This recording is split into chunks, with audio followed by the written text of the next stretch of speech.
guys, it's Chloe. Welcome back, or welcome to my channel. In today's video, we're going to be performing some maintenance on my Tacoma over here that includes an oil change, tire rotation, checking all fluid levels, changing or cleaning our filters, and doing a multi-point inspection. So we're basically going to do our best to replicate a ToyotaCare service, but at home. If you don't know what ToyotaCare is, it's basically something that you get with every single brand new Toyota that covers the basic maintenance that I just explained for up to 25,000 miles or 2 years, whichever comes first. I was personally utilizing the ToyotaCare services on my Tacoma back here, but we have surpassed 2 years of ownership and the truck is sitting at 27,000 miles now, and the last ToyotaCare service was performed at 22,000 miles, which is why I'm doing it at home. So before I perform maintenance on my Tacoma, I wanted to give a huge thank you to today's video sponsor, Havoline. You will see me use Havoline's ProDS, which is a full synthetic oil that provides protection, performance, and maximizes fuel economy.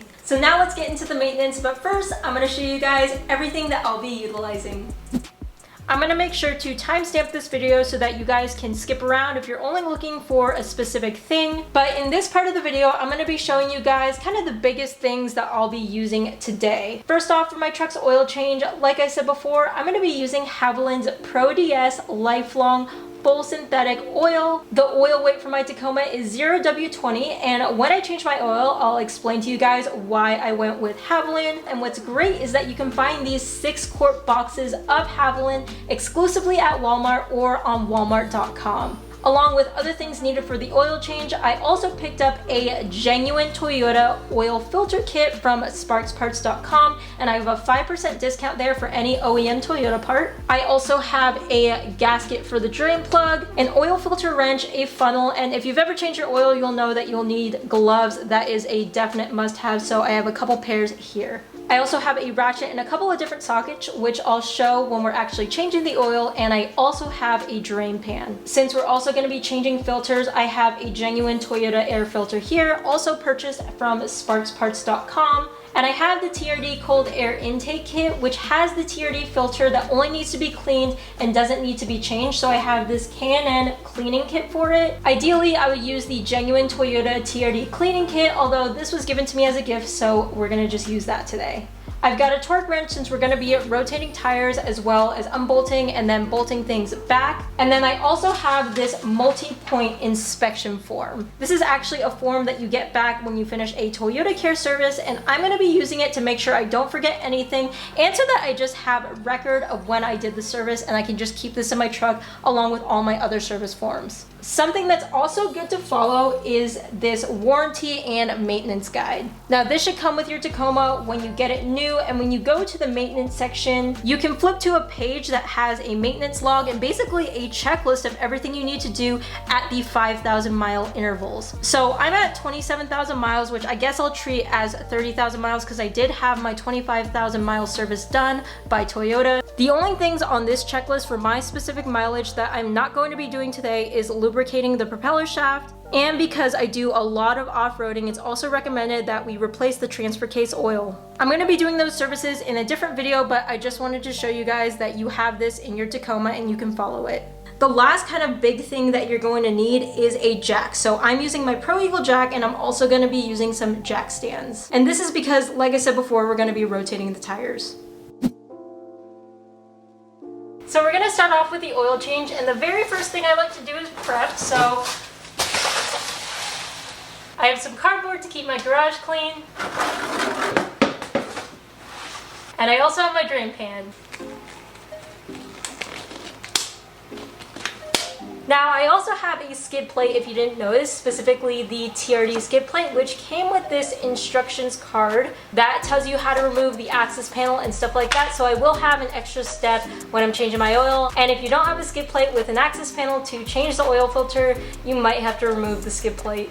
So first things first, we're going to drain our oil, and luckily this TRD skid plate has a hole cut out in it. Well, not luckily, that's how they designed it, so that we can access the drain plug. So I'm going to temporarily move our drain pan to the side, and I'm using a 14mm socket for this.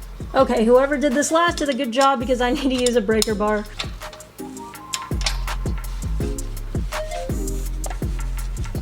Alright, I just loosened that enough to hand loosen the rest. Put my drain pan underneath.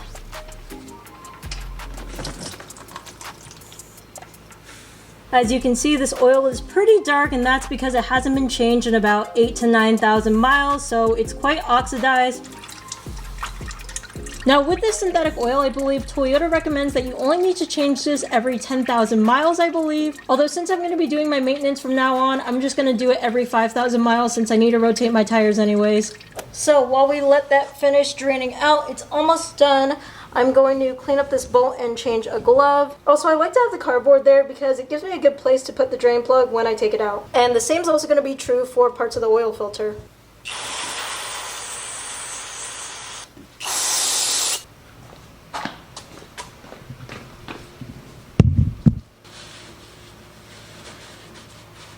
Next, I'm going to move this drain pan aside because I don't want to drop my drain plug inside my oil. We will hand tighten this down for now. Now I got my torque wrench set to 30 foot-pounds. Alright, next up is the oil filter assembly, and this is the exact part number I got from sparksparts.com. First up, we get this plastic piece, and this is to drain the rest of the oil out of the oil filter. Then we get a couple of O-rings we're going to replace, and of course the filter as well. For the oil filter, when it comes to the TRD skid plate, we're going to need a 5mm Allen wrench to open up the access plate. Whoever last did this tightened it down pretty good.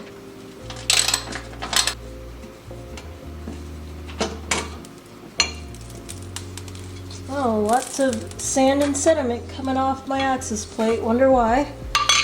So because it's going to be a little bit difficult for me to show you what I'm doing underneath the skid plate, or actually above the skid plate, I'm just going to show you what I'm going to do right now. Basically, that is the oil filter right there. We have to remove this silvery piece right here, drain the rest of the oil out, and then take out the oil filter housing, then replace the filter, and then put it all back together. Also, this is why I absolutely love my skid plate. There's literally a small rock wedged right here. This thing is pretty scratched up all around, and even though I've lifted my truck, it is still pretty easy to hit the skid area, so this thing definitely comes in handy, at least for me. So for this, I'm using a 3/8 extension and a breaker bar. And you could also take off this O-ring once you take this silver piece off. To drain the rest of the oil, I'm going to use this plastic piece that came inside the oil filter kit.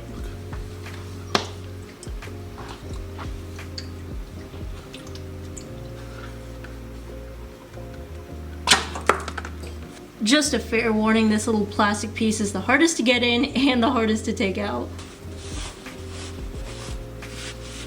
Now we're going to take our oil filter wrench on our 3/8 extension. We're going to put it right over the oil filter. It is notched so it matches on a certain way. And I'm going to need the breaker bar again on this one.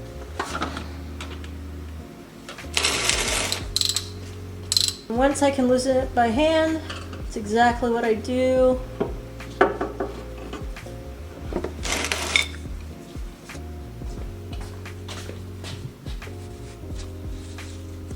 Alright, so we got our old assembly right here and our old filter right here. And with that, we are done with this one. We're also going to replace this O-ring. Now that this oil filter housing is all clean, we can actually drop in our brand new oil filter. And you don't want to forget to put this O-ring, which goes at the bottom of the oil filter housing over here.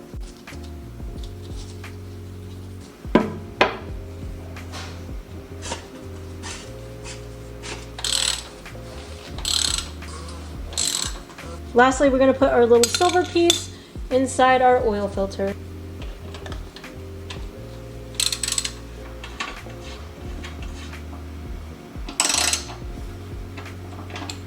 Another great use for this Havoline box is that after we use the new oil in it, we can use it to transport the old oil when we dispose of it. If you're doing this at home like me, please make sure that you dispose of your old oil in a responsible way. I like to take mine to AutoZone, and you can look up online for places to dispose of your oil properly. Now that we've drained our old oil and replaced our oil filter, it is time to add our new oil in. And again, I am using Havoline's ProDS in the weight 0W20. And first off, can we talk about how unique this packaging is? I don't think I've ever seen oil packaged up in a box like this, but let me tell you, Havoline put a lot of thought into their Smart Change boxes, and it provides a lot of benefits, like it uses 70% less plastic than your traditional plastic bottles. And you know how oil is typically sold in either 1 quart or 5 quart bottles? Well, the design of this box allows you to get 20% more oil, so this box is a 6 quart box of oil. Other great things about this box design is that there's a spot where you can see your oil level. You can stack these boxes for much easier storage. And like I said before, once you use up all your oil, you can reuse this packaging to dispose of your old oil, which is awesome. So my Tacoma has a 6.2 quart engine oil capacity, so this box of Havoline is absolutely perfect.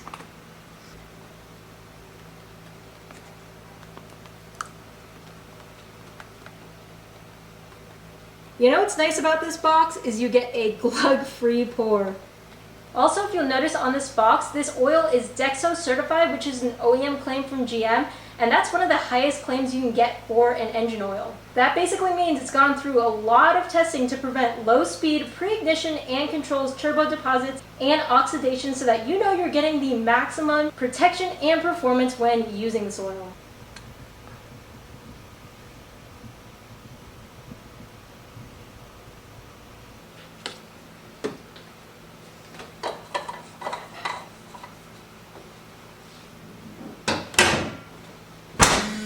I'm going to take this thing around the block and then I'll check the dipstick level. So just went for a quick drive around the block, so let's check the dipstick level.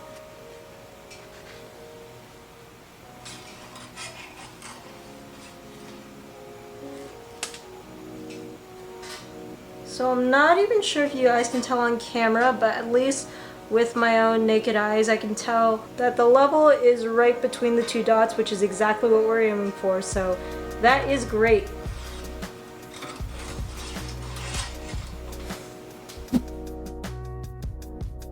So next up I'm going to check the rest of our fluid levels. So first, the windshield washer. I don't know if there's a low line on this, but obviously there is a windshield wiper fluid in here, so we're good on that. Next up, coolant. It's honestly hard to tell, but the full line is here and the low line is all the way down there, so we're good on coolant. Next, power steering fluid. This one is a little bit hard to tell, and it's a little bit confusing because there's a hot max and a hot min and a cold max and a cold min. I know you guys can't tell on camera, but the fluid level is above the cold min, so we're good there. And the last fluid we're going to check is the brake reservoir. So the max, I believe, actually looks like it's right here, so we're completely filled on that.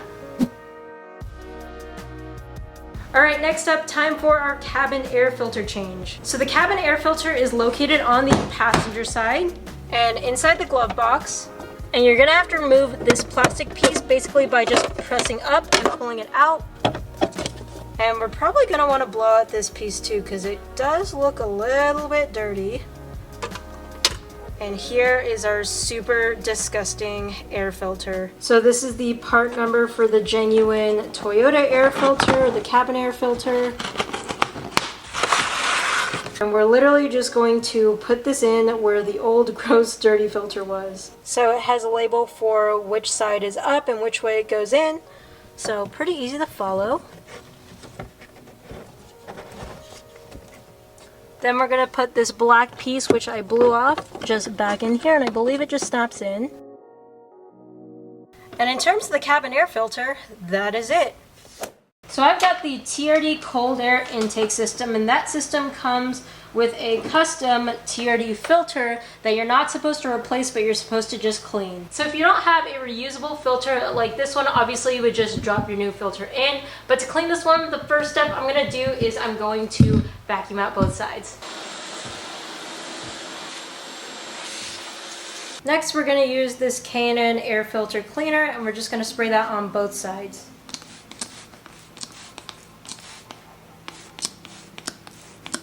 Now after waiting 10 minutes while the cleaner was on the filter, next we're going to rinse the filter. And the way we're going to want to do this is in the opposite direction of airflow so that all the debris and particles don't get stuck the opposite way.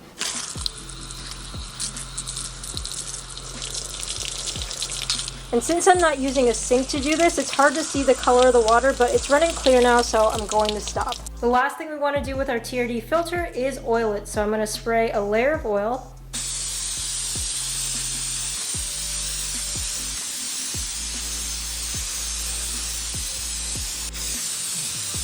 And as you can tell, the oil is red, so you can make sure you covered everything, but now we're good to go.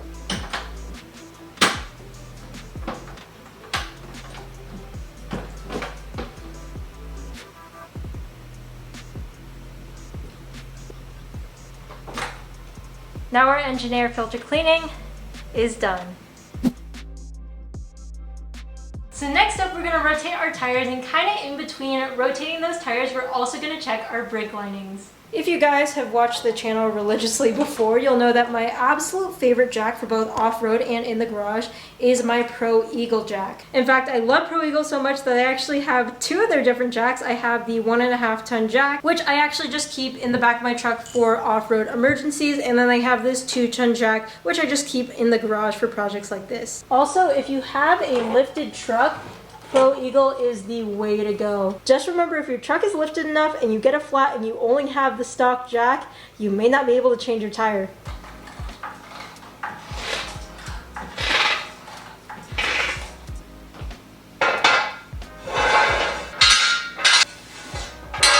So I'm about to go in with the gun on these lug nuts, but I made sure to break all of them loose before I jack the truck up.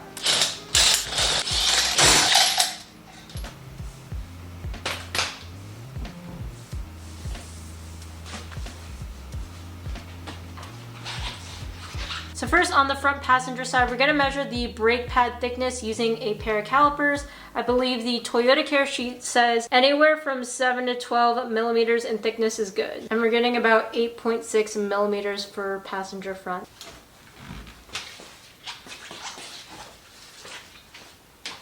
Another thing I'm going to do while the rear and front wheels are off is check the lines. You basically just want to look and make sure that there are no leaks anywhere. And also in my case, I really should take the time to clean my wheel wells and around my shocks and the lines and mud flaps. But my pressure washer isn't working, so I'm probably going to have to wait about a week before I can clean these.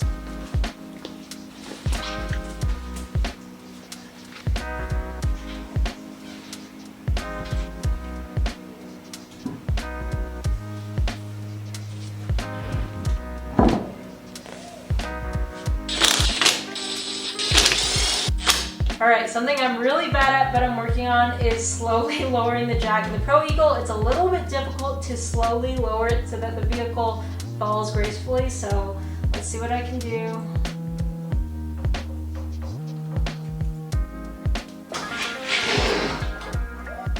Wasn't my worst. So for my lug nuts, I have my torque wrench set to 95 foot-pounds. I've heard mixed answers as to what these should actually be set to. I asked one of the Toyota techs one time when I was at the service center, and he said 95 foot-pounds was fine, so that's what I'm gonna go with.